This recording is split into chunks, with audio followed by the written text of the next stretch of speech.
Publicamos na sexta-feira à noite uma revisão e rebaixamos nossa recomendação em Banco do Brasil para neutro, após os resultados decepcionantes no primeiro trimestre. Mais um dia de queda do Banco do Brasil na Bolsa de Valores. Tivemos um rebaixamento de compra para neutro do time de analistas da XP também, tá? Temos outras casas de análise recomendando neutro para Banco do Brasil. E pergunta que não quer calar, não é para comprar mesmo? É para esperar? Será que as ações vão continuar caindo? Assunto desse vídeo para poder te trazer clareza, e vou trazer aqui a minha opinião, tá? Mas antes eu tenho um presente para você. Você que investe em ações e fundos imobiliários e ainda não tem uma planilha para controle dos seus ativos, você precisa conhecer a planilha inteligente. Ela atualiza sozinha com o Google, olha só o preço atual atualizado junto com o Google, te dando todo o parâmetro e perspectiva do quanto que você tem de lucro, o quanto que a sua carteira está valorizando em cada ativo, o quanto que é o seu preço médio descontado, preço médio, dividend yield and cost, o quanto que você recebeu de dividendo em relação ao seu preço médio, o peso ideal para cada ativo, e ainda você tem todo o parâmetro em tempo real, o patrimônio que você tem, o valor investido total, a quantidade de ações, fundos imobiliários, dá para colocar BDRs, ETFs, e ainda você consegue ver a valorização em tempo real, olha que genial, né? E ainda você consegue equilibrar a sua carteira como todo, colocando aqui se tem renda fixa, renda variável, internacional, criptomoeda, e o melhor, né? Você consegue também alimentar os dividendos, e aí você tem um parâmetro por completo do quanto que você está ganhando em valorização somado com os dividendos. Você não pode ficar de fora. Bom, direto ao ponto, olha só o que vem falando aqui o analista da XP, e eu vou aqui reagir às falas desse analista, tá? Vamos lá.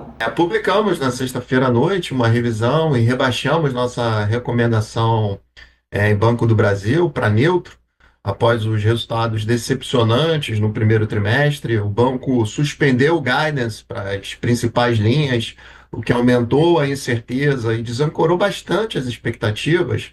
E nossa visão é que o resultado ainda vai piorar no segundo tri, sem uma expectativa. Bom, basicamente é o seguinte, né? O Banco do Brasil adiou aí o guidance. O que é o guidance? É a informação ou projeção que o Banco do Brasil ele faz para o futuro. Então teve essa postergação, adiou, não mencionou. Isso acaba preocupando aí o mercado, e segundo o analista aqui, a situação pode ainda piorar, tá? Vamos lá. Muito clara de velocidade dessa recuperação ao longo dos próximos trimestres, principalmente ao longo do segundo semestre, e uma mensagem aqui que ilustra o tamanho do corte e da revisão que nós fizemos.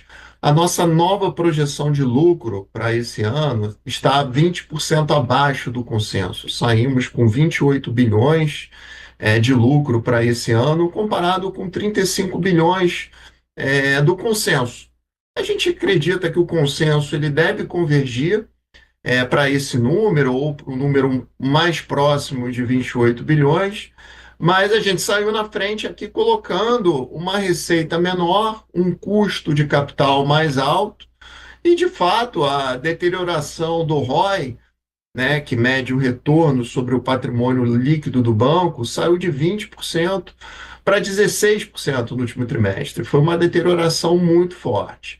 E do lado qualitativo, o foco segue na piora da carteira agro, que representa praticamente um terço do portfólio total do banco. A inadimplência acima de 90 dias do segmento subiu para 4% no trimestre, e segundo a diretoria do banco, deve continuar piorando agora no segundo trimestre. Os dados do Banco Central divulgados na quinta-feira da última semana confirmaram essa piora. Ainda sobre os resultados do primeiro tri, chamou a atenção o crescimento da carteira renegociada, que já está em 50 bilhões agora. Isso já representa quase 15% da carteira total do banco, o que aumenta o risco dessa rolagem da dívida adiante. E, além disso, a nova resolução, uma instrução contábil nova, a 4966, alterou as regras de reconhecimento de receitas e provisões, impactando também a comparabilidade, e gerando mais volatilidade nos números. Antes, se um cliente pedia para renegociar um crédito, o banco podia ir negociando, dando carência, e mesmo assim reconhecer a receita em seu balanço. E já na nova regra, essa receita ela não pode ser reconhecida. Isso afetou especialmente a carteira agro do Banco do Brasil, que sofreu uma onda de renegociação bem grande. Então, por conta dessa piora, cortamos o lucro em 10 bilhões para esse ano e reduzimos o nosso preço-alvo de R$ 42 para R$ 32.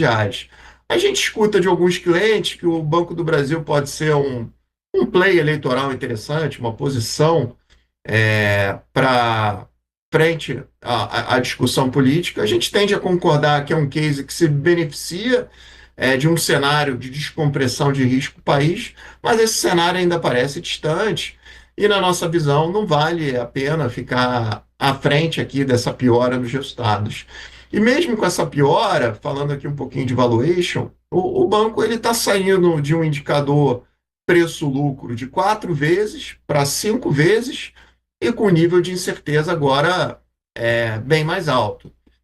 Nos últimos anos, as ações do Banco do Brasil tiveram uma boa performance, basicamente refletindo a expansão dos lucros, né? A expansão dos resultados, mas, por outro lado, sem expansão de múltiplo. Agora a gente está vendo uma expansão de múltiplo por uma piora nos resultados, né? Para a gente não faz muito sentido. A ação tem espaço para cair um pouco mais, eventualmente voltando aí para esse patamar de 4 vezes PI. Então, na nossa visão, a simetria piorou, o risco aumentou e o prêmio diminuiu.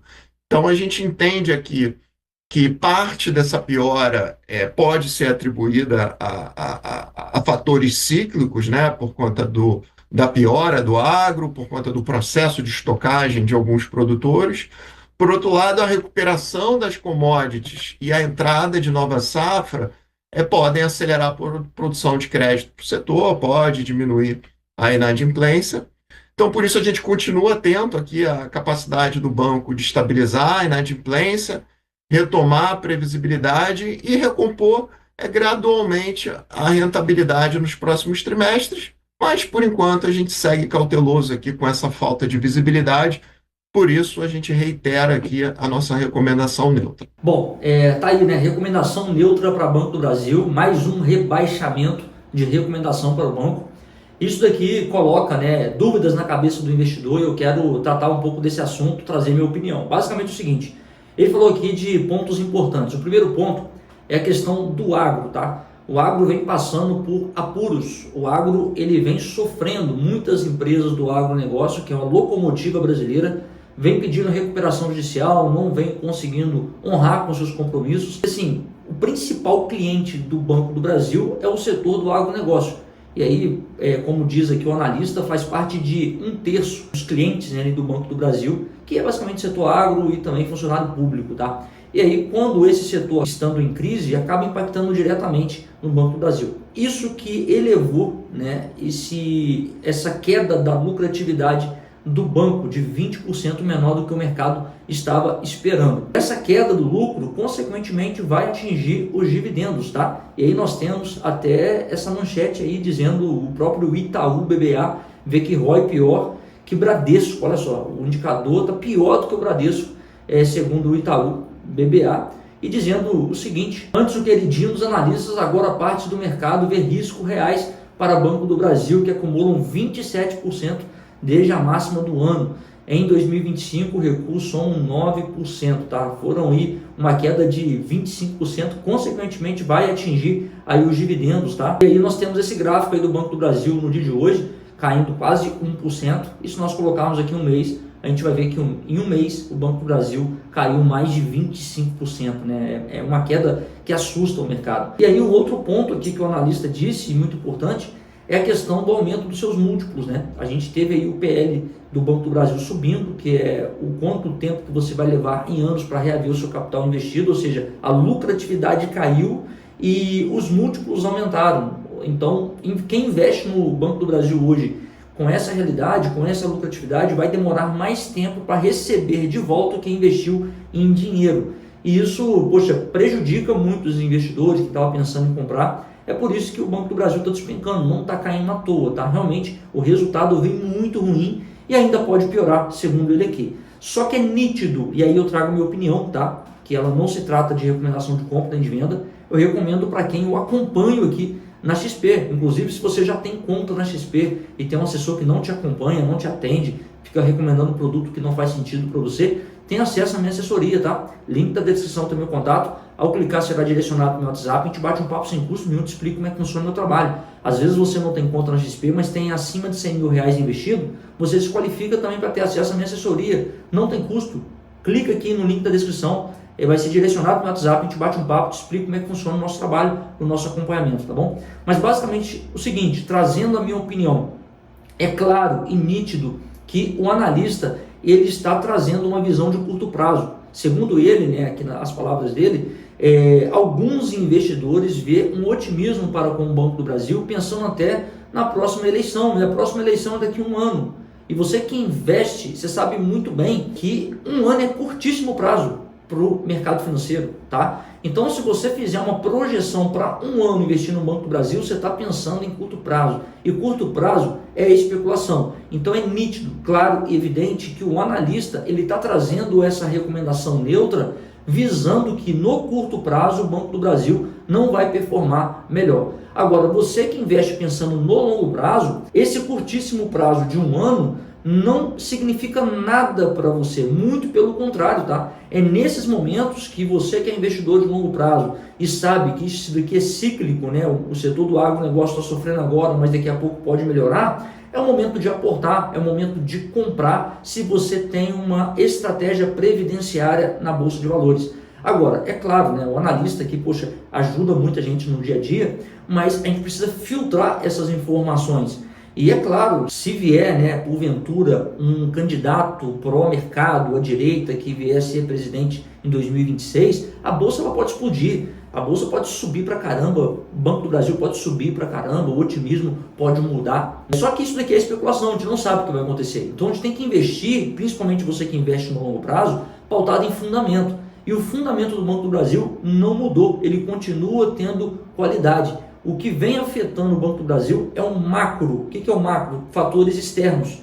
Fator interno do banco está tudo certinho, tá? Só que aí tem aquele negócio, né? A gente não sabe o que está acontecendo lá dentro também. É por isso que uma gestão de carteira, eu sempre falo isso daqui, ela é muito importante para você tomar a decisão no momento certo, não ficar enchendo também a sua carteira de Banco do Brasil. Às vezes caiu para 25 você comprou, agora está 23 você comprou, agora está 21 você comprou. E aí, vai para 19 você vai comprar de novo, de repente você tem 30, 40, 50, 60 mil em Banco do Brasil, que representa aí, talvez 20, 30, 40% do seu patrimônio, da sua carteira como um todo. Aí sim a sua carteira está arriscada, aí sim o nível de risco aumentou. Aí estoura um escândalo de corrupção lá dentro, meu amigo, aí pode despencar mais ainda e não há limite para queda. Agora, se você tem uma gestão de carteira, se você tem espaço para ter um pouco mais de Banco do Brasil, poxa, R$21 está de graça praticamente, perto do que a empresa entrega e já entregou de acordo com o seu histórico. Então é importante você tomar a decisão certa de acordo com o seu perfil, de acordo com os seus objetivos e o que você pensa como investidor, né? De repente você precisa de um direcionamento para tomar a melhor decisão e não ficar com a carteira negativa aí por um bom tempo, simplesmente por dobrar a aposta, ficar comprando quando cai a torto e direito. Não é assim. Abaixar preço médio é importante, mas não fica dobrando a aposta, né? Ah, caiu, comprou. Depende.